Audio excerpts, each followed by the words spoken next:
15. Jove awakes, tells Apollo to heal Hector, and the Trojans again become victorious. But when their flight had taken them past the trench and the set stakes, and many had fallen by the hands of the Danaans, the Trojans made a halt on reaching their chariots, routed and pale with fear. Jove now woke on the crests of Ida, where he was lying with golden-throned Juno by his side, and starting to his feet he saw the Trojans and Achaeans, the one thrown into confusion, and the others driving them pell-mell before them with King Neptune in their midst. He saw Hector lying on the ground with his comrades gathered round him, gasping for breath, wandering in mind and vomiting blood, for it was not the feeblest of the Achaeans who struck him. The sire of gods and men had pity on him, and looked fiercely on Juno. "I see, Juno," said he, "you mischief-making trickster, that your cunning has stayed Hector from fighting, and has caused the rout of his host. I am in half a mind to thrash you, in which case you will be the first to reap the fruits of your scurvy knavery. Do you not remember how once upon a time I had you hanged? I fastened 2 anvils onto your feet, and bound your hands in a chain of gold which none might break, and you hung in mid-air among the clouds. All the gods in Olympus were in a fury, but they could not reach you to set you free. When I caught any one of them, I gripped him and hurled him from the heavenly threshold, till he came fainting down to earth. Yet even this did not relieve my mind from the incessant anxiety which I felt about noble Hercules, whom you and Boreas had spitefully conveyed beyond the sea to Cos, after suborning the tempests. But I rescued him, and notwithstanding all his mighty labours, I brought him back again to Argos. I would remind you of this, that you may learn to leave off being so deceitful, and discover how much you are likely to gain by the embraces out of which you have come here to trick me." Juno trembled as he spoke, and said, "May heaven above and earth below be my witnesses, with the waters of the river Styx, and this is the most solemn oath that a blessed god can take. Nay, I swear also by your own almighty head, and by our bridal bed, things over which I could never possibly perjure myself, that Neptune is not punishing Hector and the Trojans, and helping the Achaeans through any doing of mine. It is all of his own mere motion, because he was sorry to see the Achaeans hard pressed at their ships. If I were advising him, I should tell him to do as you bid him." The sire of gods and men smiled and answered, "If you, Juno, were always to support me when we sit in council of the gods, Neptune, like it or no, would soon come round to your and my way of thinking. If then you are speaking the truth and mean what you say, go among the rank and file of the gods and tell Iris and Apollo, lord of the bow, that I want them, Iris that she may go to the Achaean host, and tell Neptune to leave off fighting and go home, and Apollo that he may send Hector again into battle, and give him fresh strength. He will thus forget his present sufferings, and drive the Achaeans back in confusion, till they fall among the ships of Achilles, son of Peleus. Achilles will then send his comrade Patroclus into battle, and Hector will kill him in front of Iliad, after he has slain many warriors, and among them my own noble son Sarpedon. Achilles will kill Hector to avenge Patroclus, and from that time I will bring it about that the Achaeans shall persistently drive the Trojans back, till they fulfill the counsels of Minerva and take Iliad. But I will not stay my anger, nor permit any god to help the Danaans, till I have accomplished the desire of the son of Peleus, according to the promise I made by bowing my head, on the day when Thetis touched my knees, and besought me to give him honour." Juno heeded his words, and went from the heights of Ida to great Olympus, swift as the thought of one whose fancy carries him over vast continents, and he says to himself, "Now I will be here or there," and he would have all manner of things. Even so swiftly did Juno wing her way, till she came to high Olympus, and went in among the gods who were gathered in the house of Jove. When they saw her, they all of them came up to her, and held out their cups to her by way of greeting. She let the others be, but took the cup offered her by lovely Themis, who was first to come running up to her. "Juno," said she, "why are you here? And you seem troubled. Has your husband, the son of Saturn, been frightening you?" And Juno answered, "Themis, do not ask me about it. You know what a proud and cruel disposition my husband has. Lead the gods to table, where you and all the immortals can hear the wicked designs which he has avowed. Many a one, mortal and immortal, will be angered by them, however peaceably he may be feasting now." On this Juno sat down, and the gods were troubled throughout the house of Jove. Laughter sat on her lips, but her brow was furrowed with care, and she spoke up in a rage. "Fools that we are," she cried, "to be thus madly angry with Jove.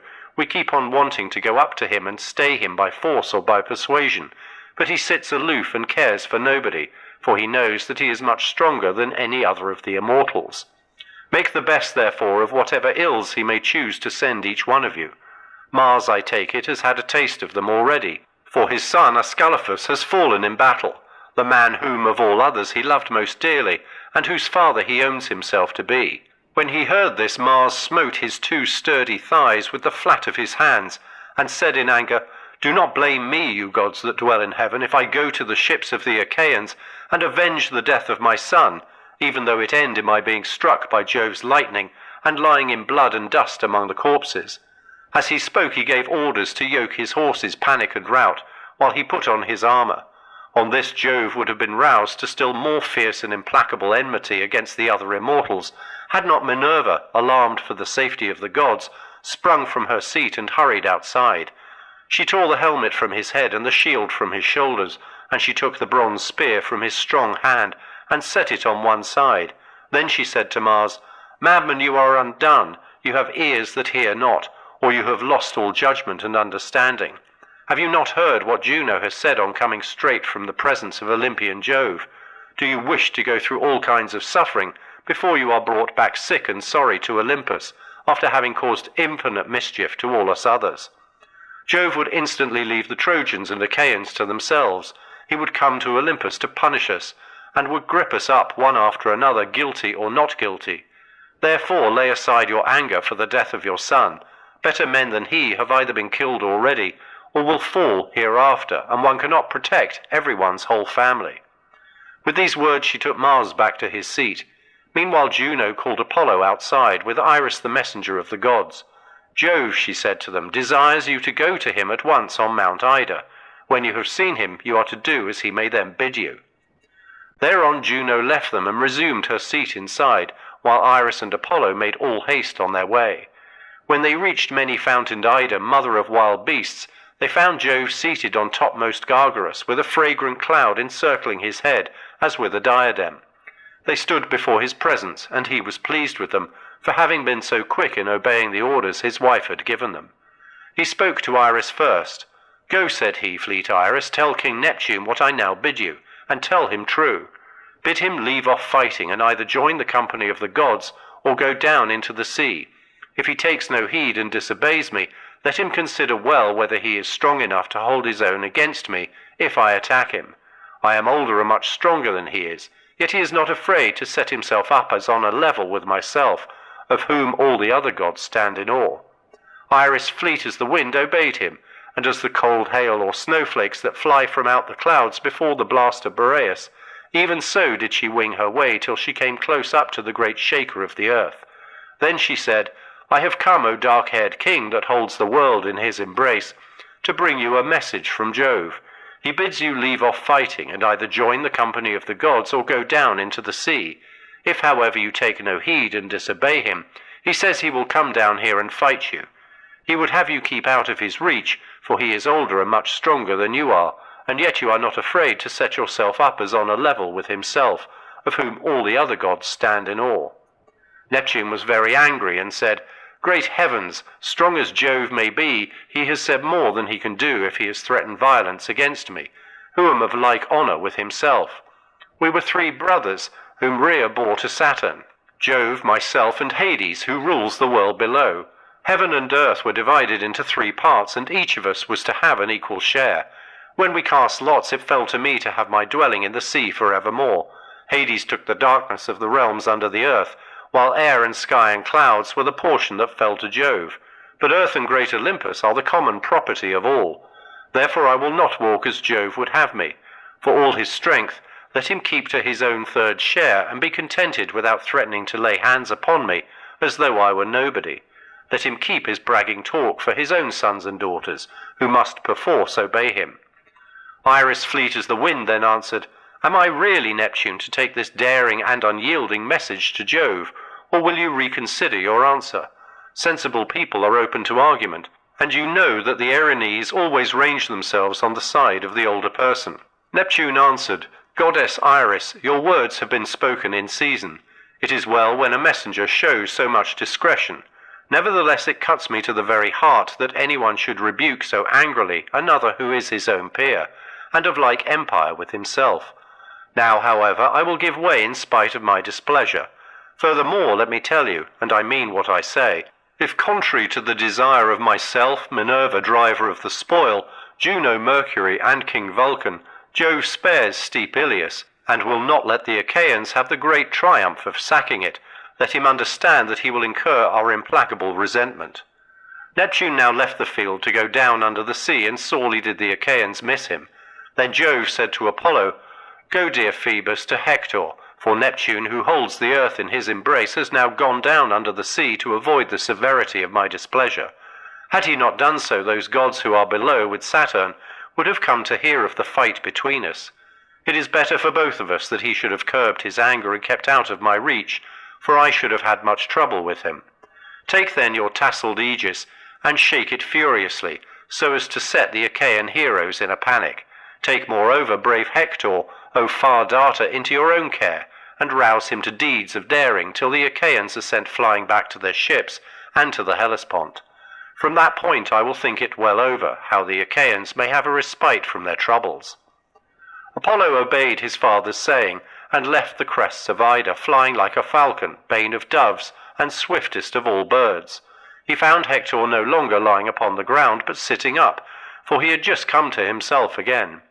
He knew those who were about him, and the sweat and hard breathing had left him from the moment when the will of aegis-bearing Jove had revived him. Apollo stood beside him and said, "Hector, son of Priam, why are you so faint, and why are you here away from the others? Has any mishap befallen you?" Hector in a weak voice answered, "And which, kind sir, of the gods are you, who now ask me thus?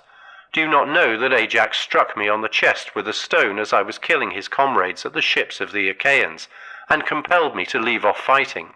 I made sure that this very day I should breathe my last, and go down into the house of Hades." Then King Apollo said to him, "Take heart, the son of Saturn has sent you a mighty helper from Ida, to stand by you and defend you, even me, Phoebus Apollo of the golden sword, who have been guardian hitherto not only of yourself, but of your city.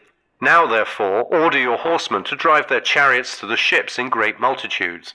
I will go before your horses to smooth the way for them, and will turn the Achaeans in flight." As he spoke he infused great strength into the shepherd of his people, and as a horse stabled and full fed breaks loose and gallops gloriously over the plain to the place where he is wont to take his bath in the river, he tosses his head, and his mane streams over his shoulders, as in all the pride of his strength he flies full speed to the pastures where the mares are feeding. Even so Hector, when he heard what the god said, urged his horsemen on, and sped forward as fast as his limbs could take him. As country peasants set their hounds on to a homed stag or wild goat, he has taken shelter under rock or thicket, and they cannot find him. But lo, a bearded lion whom their shouts have roused stands in their path, and they are in no further humour for the chase. Even so the Achaeans were still charging on in a body, using their swords and spears pointed at both ends. But when they saw Hector going about among his men, they were afraid, and their hearts fell down into their feet. Then spoke Thoas, son of Andraemon, leader of the Aetolians, a man who could throw a good throw, and who was staunch also in close fight, while few could surpass him in debate when opinions were divided. He then with all sincerity and goodwill addressed them thus: "What in heaven's name do I now see? Is it not Hector come to life again? Everyone made sure he had been killed by Ajax, son of Telamon, but it seems that one of the gods has again rescued him. He has killed many of us Danaans already, and I take it will yet do so, for the hand of Jove must be with him, or he would never dare show himself so masterful in the forefront of the battle. Now therefore let us all do as I say. Let us order the main body of our forces to fall back upon the ships, but let those of us who profess to be the flower of the army stand firm, and see whether we cannot hold Hector back at the point of our spears as soon as he comes near us. I conceive that he will then think better of it, before he tries to charge into the press of the Danaans." Thus did he speak, and they did even as he had said.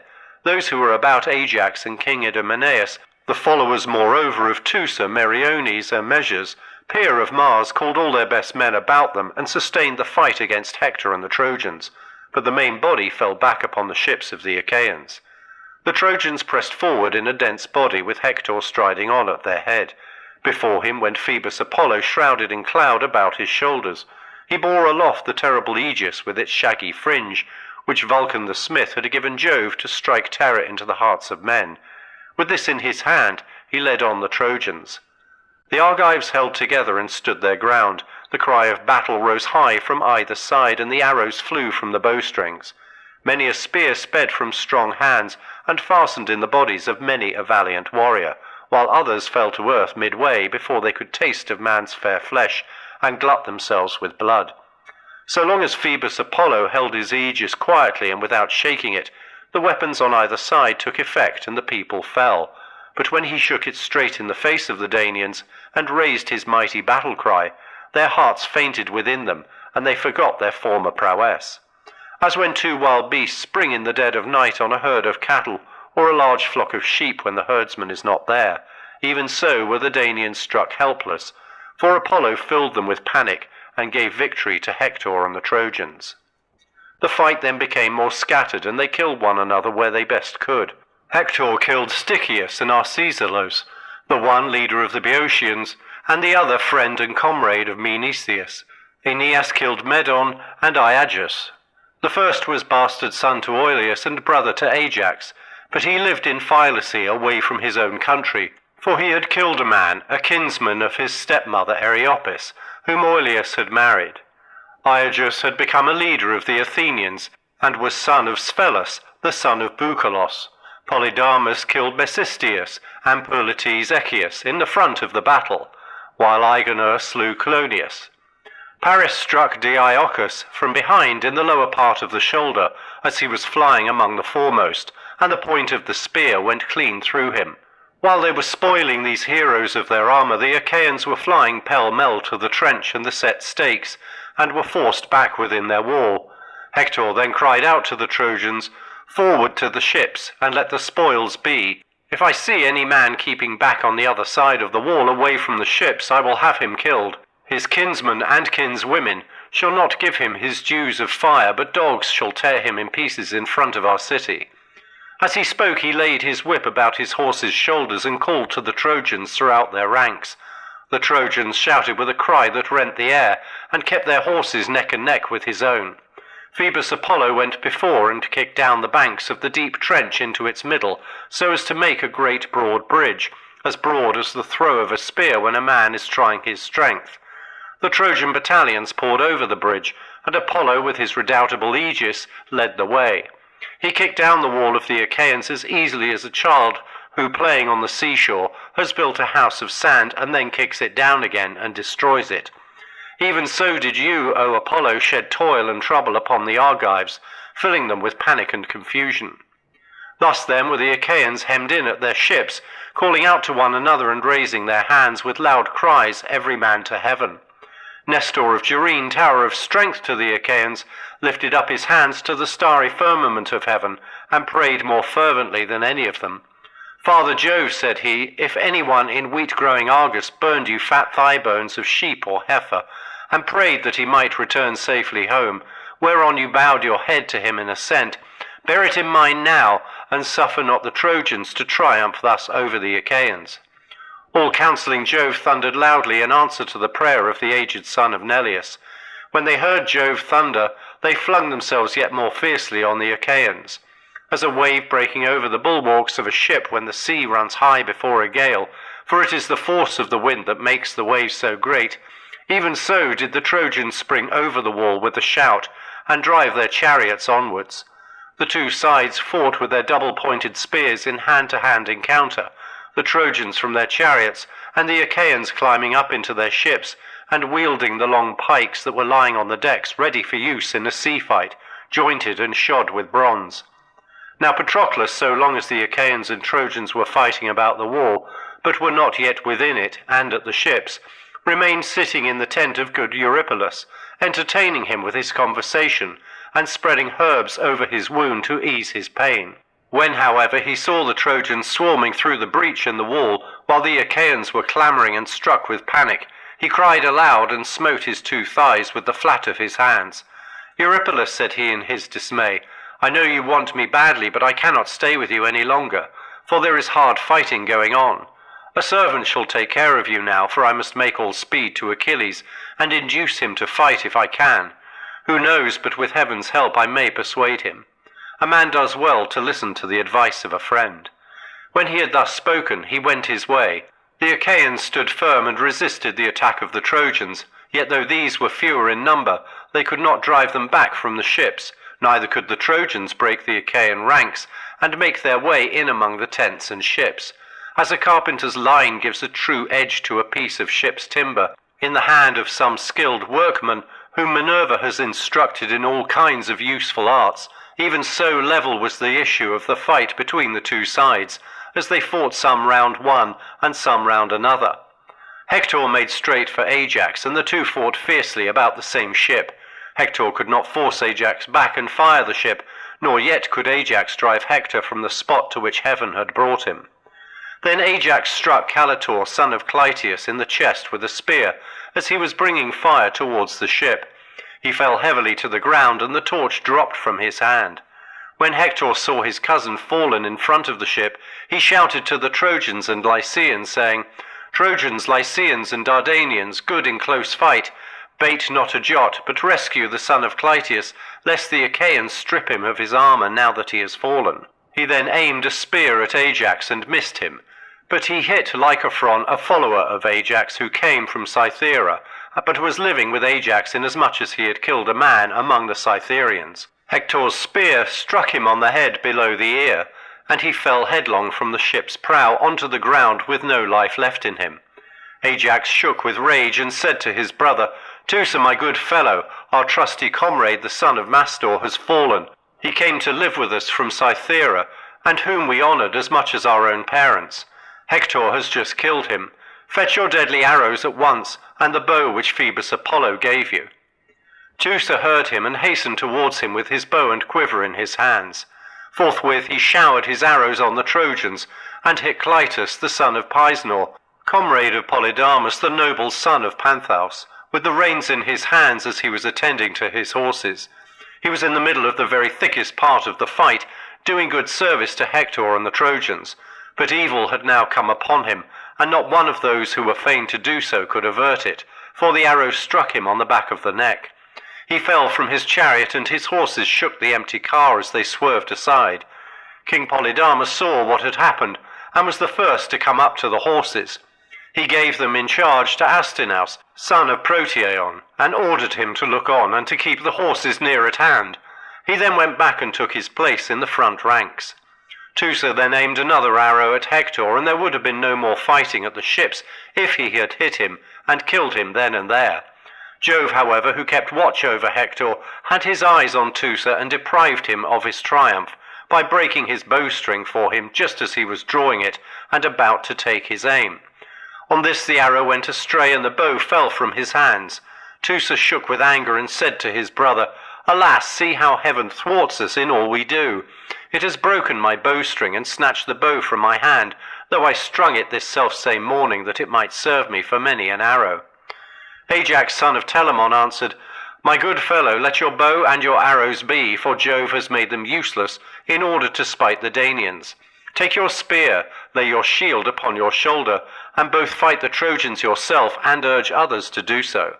They may be successful for the moment, but if we fight as we ought, they will find it a hard matter to take the ships." Teucer then took his bow and put it by in his tent. He hung a shield 4 hides thick about his shoulders, and on his comely head he set his helmet well wrought, with a crest of horsehair that nodded menacingly above it. He grasped his redoubtable bronze-shod spear, and forthwith he was by the side of Ajax. When Hector saw that Teucer's bow was of no more use to him, he shouted out to the Trojans and Lycians, "Trojans, Lycians, and Dardanians, good in close fight, be men, my friends, and show your mettle here at the ships, for I see the weapon of one of their chieftains made useless by the hand of Jove. It is easy to see when Jove is helping people and means to help them still further, or again when he is bringing them down and will do nothing for them. He is now on our side and is going against the Argives. Therefore swarm round the ships and fight. If any of you is struck by spear or sword and loses his life, let him die. He dies with honor who dies fighting for his country, and he will leave his wife and children safe behind him, with his house and allotment unplundered, if only the Achaeans can be driven back to their own land, they and their ships." With these words he put heart and soul into them all. Ajax on the other side exhorted his comrades, saying, "Shame on you, Argives, we are now utterly undone, unless we can save ourselves by driving the enemy from our ships. Do you think if Hector takes them that you will be able to get home by land? Can you not hear him cheering on his whole host to fire our fleet, and bidding them remember that they are not at a dance but in battle? Our only course is to fight them with might and main. We had better chance at life or death once for all, than fight long and without issue, hemmed in at our ships by worse men than ourselves." With these words he put life and soul into them all.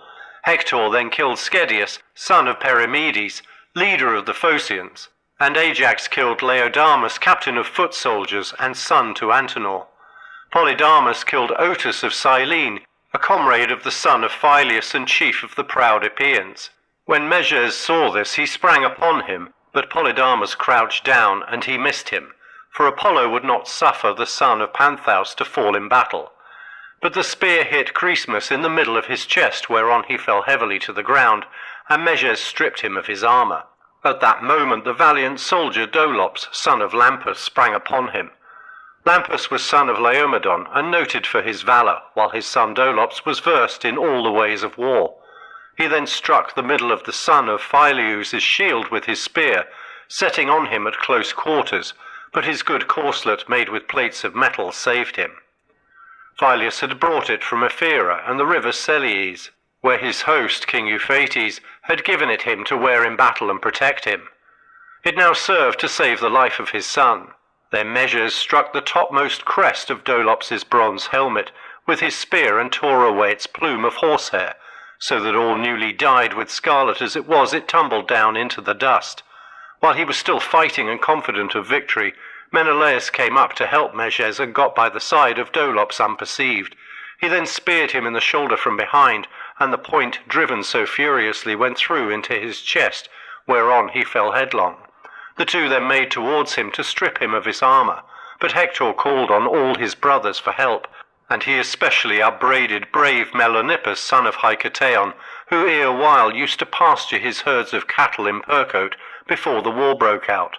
But when the ships of the Danaans came, he went back to Ilias, where he was eminent among the Trojans, and lived near Priam, who treated him as one of his own sons. Hector now rebuked him and said, "Why, Melanippus, are we thus remiss? Do you take no note of the death of your kinsmen, and do you not see how they are trying to take Dolops's armour? Follow me, there must be no fighting the Argives from a distance now, but we must do so in close combat till either we kill them, or they take the high wall of Ilias and slay her people." He led on as he spoke, and the hero Melanippus followed after. Meanwhile Ajax, son of Telamon, was cheering on the Argives. "My friends," he cried, "be men and fear dishonour. Quit yourselves in battle so as to win respect from one another. Men who respect each other's good opinion are less likely to be killed than those who do not, but in flight there is neither gain nor glory." Thus did he exhort men who were already bent upon driving back the Trojans. They laid his words to heart and hedged the ships as with a wall of bronze, while Jove urged on the Trojans. Menelaus of the loud battle cry urged Antilochus on. "Antilochus," said he, "you are young, and there is none of the Achaeans more fleet of foot or more valiant than you are. See if you cannot spring upon some Trojan and kill him." He hurried away when he had thus spurred Antilochus, who had once darted out from the front ranks and aimed a spear, after looking carefully round him. The Trojans fell back as he threw, and the dart did not speed from his hand without effect, for it struck Melanippus, the proud son of Hicetaon, in the breast by the nipple, as he was coming forward, and his armour rang rattling round him as he fell heavily to the ground. Antilochus sprang upon him as a dog springs on a fawn which a hunter has hit, as it was breaking away from its covert, and killed it. Even so, O Melanippus, did stalwart Antilochus spring upon you to strip you of your armour. But noble Hector marked him, and came running up to him through the thick of the battle. Antilochus, brave soldier though he was, would not stay to face him, but fled like some savage creature which knows it has done wrong and flies when it has killed a dog or a man who is herding his cattle, before a body of men can be gathered to attack it. Even so did the son of Nestor fly, and the Trojans and Hector, with a cry that rent the air, showered their weapons after him. Nor did he turn around and stay his flight till he had reached his comrades. The Trojans, fierce as lions, were still rushing on towards the ships in fulfilment of the behests of Jove, who kept spurring them on to new deeds of daring, while he deadened the courage of the Argives and defeated them by encouraging the Trojans. For he meant giving glory to Hector son of Priam, and letting him throw fire upon the ships, till he had fulfilled the unrighteous prayer that Thetis had made him. Jove therefore bided his time till he should see the glare of a blazing ship. From that hour he was about so to order that the Trojans should be driven back from the ships, and to vouchsafe glory to the Achaeans. With this purpose he inspired Hector son of Priam, who was eager enough already to assail the ships. His fury was as that of Mars, or as when a fire is raging in the glades of some dense forest upon the mountains. He foamed at the mouth, his eyes glared under his terrible eyebrows, and his helmet quivered on his temples by reason of the fury with which he fought. Jove from heaven was with him, and though he was but one against many, vouchsafed him victory and glory, for he was doomed to an early death, and already Pallas Minerva was hurrying on the hour of his destruction at the hands of the son of Peleus. Now, however, he kept trying to break the ranks of the enemy, wherever he could see them thickest, and in the goodliest armour. But do what he might, he could not break through them, for they stood as a tower foursquare, or as some high cliff rising from the grey sea that braves the anger of the gale, and of the waves that thunder up against it. He fell upon them like flames of fire from every quarter, as when a wave, raised mountain high by wind and storm, breaks over a ship and covers it deep in foam. The fierce winds roar against the mast, the hearts of the sailors fail them for fear, and they are saved but by a very little from destruction. Even so were the hearts of the Achaeans fainting within them. Or as a savage lion attacking a herd of cows while they are feeding by thousands in the low-lying meadows by some wide-watered shore. The herdsman is at his wit's end how to protect his herd, and keeps going about now in the van and now in the rear of his cattle, while the lion springs into the thick of them and fastens on a cow so that they all tremble for fear. Even so were the Achaeans, utterly panic-stricken by Hector and Father Jove. Nevertheless, Hector only killed Periphetes of Mycenae. He was son of Copreus, who was wont to take the orders of King Eurystheus to mighty Hercules, but the son was a far better man than the father in every way. He was fleet of foot, a valiant warrior, and in understanding ranked among the foremost men of Mycenae. He it was who then afforded Hector a triumph, for as he was turning back he stumbled against the rim of his shield which reached his feet, and served to keep the javelins off him. He tripped against this and fell face upward, his helmet ringing loudly about his head as he did so. Hector saw him fall and ran up to him. He then thrust a spear into his chest and killed him close to his own comrades. These, for all their sorrow, could not help him, for they were themselves terribly afraid of Hector. They had now reached the ships, and the prows of those that had been drawn up first were on every side of them, but the Trojans came pouring after them. The Argives were driven back from the first row of ships, but they made a stand by their tents without being broken up and scattered. Shame and fear restrained them. They kept shouting incessantly to one another, and Nestor of Gerene, tower of strength to the Achaeans, was loudest in imploring every man by his parents, and beseeching him to stand firm. "Be men, my friends," he cried, "and respect one another's good opinion. Think all of you on your children, your wives, your property, and your parents, whether these be alive or dead. On their behalf, though they are not here, I implore you to stand firm, and not to turn in flight." With these words he put heart and soul into them all. Minerva lifted the thick veil of darkness from their eyes, and much light fell upon them, alike on the side of the ships, and on that where the fight was raging. They could see Hector and all his men, both those in the rear, who were taking no part in the battle, and those who were fighting by the ships. Ajax could not bring himself to retreat along with the rest, but strode from deck to deck with a great sea-pike in his hands, 12 cubits long, and jointed with rings. As a man skilled in feats of horsemanship couples 4 horses together, and comes tearing full speed along the public way from the country into some large town, many both men and women marvel as they see him, for he keeps all the time changing his horse, springing from one to another without ever missing his feet while the horses are at a gallop. Even so did Ajax go striding from one ship's deck to another, and his voice went up into the heavens. He kept on shouting his orders to the Danaans, and exhorting them to defend their ships and tents. Neither did Hector remain within the main body of the Trojan warriors, but as a dun eagle swoops down upon a flock of wild fowl, feeding near a river, geese it may be, or cranes, or long-necked swans, even so did Hector make straight for a dark-prowed ship, rushing right towards it, for Jove with his mighty hand impelled him forward and roused his people to follow him. And now the battle again raged furiously at the ships. You would have thought the men were coming on fresh and unwearied, so fiercely did they fight. And this was the mind in which they were. The Achaeans did not believe they should escape destruction, but thought themselves doomed, while there was not a Trojan but his heart beat high with the hope of firing the ships and putting the Achaean heroes to the sword. Thus were the two sides minded. Then Hector seized the stern of the good ship that had brought Patroclus to Troy, but never bore him back to his native land. Round this ship there raged a close hand-to-hand fight between Danaans and Trojans.